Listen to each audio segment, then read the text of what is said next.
Welcome back to Grandpa's Time.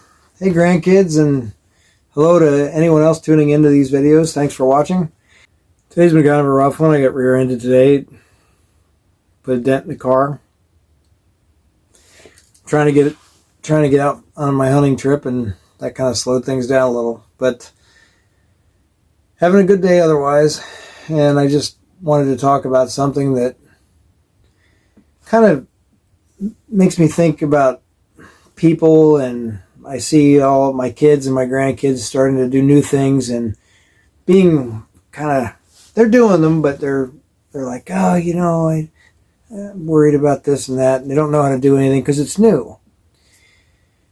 Getting over that initial newness hump, I read a book a while back by a guy named Malcolm Gladwell, and he talks about in one of his books, I don't know where this idea first came from, but it said you need 10,000 hours of doing something to be an expert at it.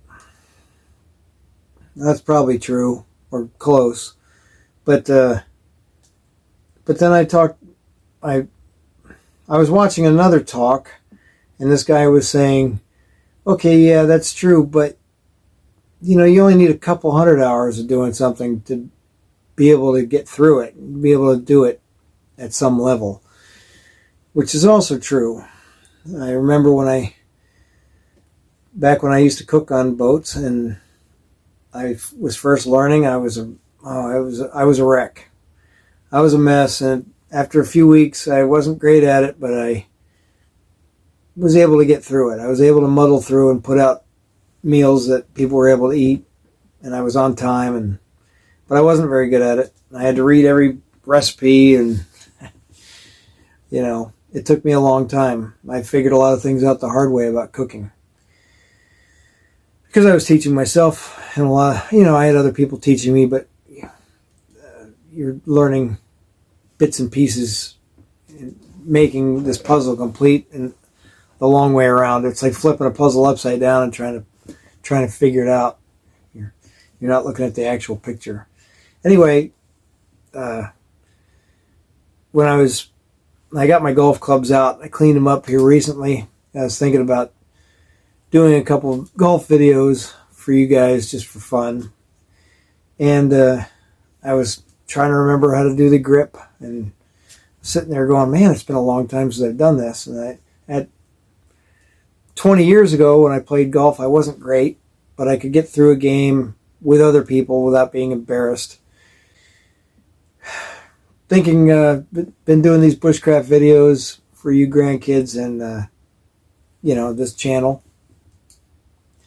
And I noticed that the stuff that I used to take for granted, because I did it all the time, I'm having to think about, or I'm having to go back and look at somebody else's stuff and seeing if I'm doing it right, because it's been so long.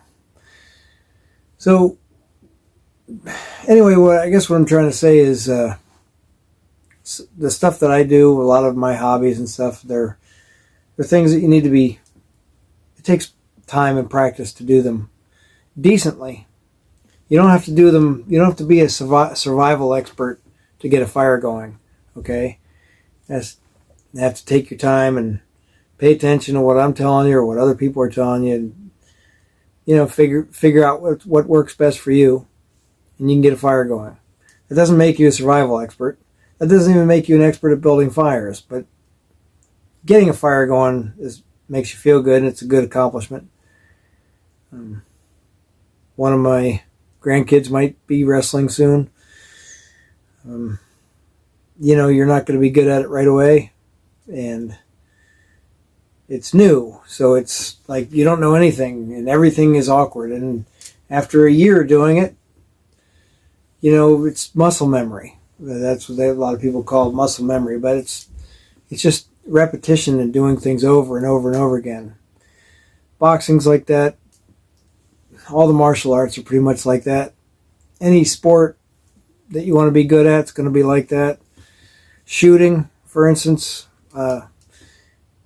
it's easy to forget how to do the right things, and sometimes it takes me a few rounds to kind of remember like all my steps and taking my time and doing everything right. I don't shoot as often as I used to. So I guess what I'm saying is, don't be afraid to do something new, but also when you start to learn something, stick with it, get better at it. It's going to take time to get better at it. Once you get to one level, keep working to get better and better and better. You know, you might top out at some point on something, or you may start to learn something else, but, you know, go back and mess with those skills once in a while. You know, I'm not saying you need to shoot every day to be a decent shooter, but you need to shoot fairly regularly to be a decent shooter. You need to play golf fairly regularly to be a decent golfer. You know, I mean, it's any sport. You're not gonna hit a 90-mile-an-hour fastball if you haven't taken a few swings in a batting cage. So don't be afraid to practice. Don't be afraid to get in there and make mistakes. You are going to, at anything you do that's new, whether it's a new job, a new hobby, a new sport. Don't be afraid to make mistakes. That's how you learn. Learn from your mistakes and build on them. Build on your progress. All right? I hope this video makes some sense. And thanks for watching. Okay, we're eating dandelions. Eat it! Jace tried. Oh, okay. Yeah, they're kind of bitter. Hang on. Jace tried his dandelion, but Jackson's not going to eat his, is he? Yeah. Oh, there they go. I got a feeling I didn't really care for mine either.